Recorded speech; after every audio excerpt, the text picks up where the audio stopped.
La semaine dernière, mercredi 13 septembre, la présidente de la Commission européenne, Ursula von der Leyen, a prononcé à Strasbourg son discours annuel sur l'état de l'Union. Sans le dire explicitement, elle a fait comprendre qu'elle était en campagne finalement pour être reconduite pour 5 années supplémentaires l'an prochain.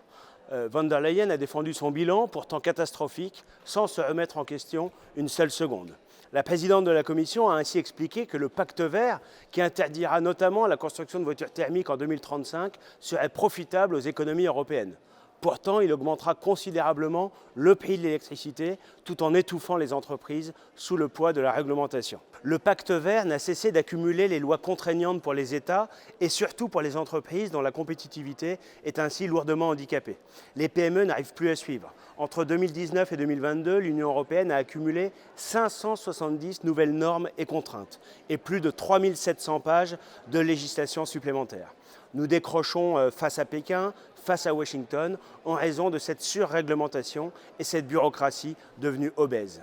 Madame von der Leyen a tenu à saluer les agriculteurs européens et leur travail. Mais dans le même temps, elle favorise une concurrence déloyale qui les tue puisqu'elle espère toujours nouer l'accord de libre-échange avec les pays d'Amérique latine, du Mercosur, d'ici la fin de l'année. Les filières bovines, volailles, porcines ou encore sucrières sont particulièrement menacées. Ces pays alimentent déjà 86% des importations de viande bovine dans l'Union européenne, malgré le fait que leurs normes de sécurité, de qualité et de traçabilité sont beaucoup moins exigeantes que les nôtres. Les bovins sud-américains sont massivement traités avec des antibiotiques et des hormones de croissance. Est-ce que nous voulons, dans les assiettes des Français et des Européens, de telles substances? Tout est à l'avenant. Von der Leyen a loué la liberté d'expression, mais a fait voter le règlement sur les services numériques qui permet la censure des opinions divergentes. Elle a parlé d'indépendance énergétique, mais n'a même pas mentionné le nucléaire, une humiliation supplémentaire pour Emmanuel Macron. Elle a prétendu protéger nos frontières et gérer l'immigration, alors que des migrants débarquent tous les jours sur nos côtes, qu'on anticipe plus d'1 million de demandeurs d'asile cette année et qu'aucun plan n'est proposé pour empêcher d'entrer ou pour organiser l'expulsion des clandestins.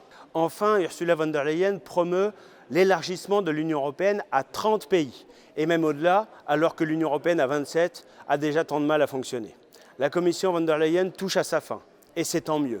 Elle a été constamment soutenue pendant 5 ans par Macron et le groupe de députés européens qu'il a ici à Bruxelles et à Strasbourg, par les Républicains et une partie de la gauche. Ceux-là même qui, dans quelques mois, pendant la campagne des Européennes, essaieront artificiellement de se désolidariser de son bilan désastreux.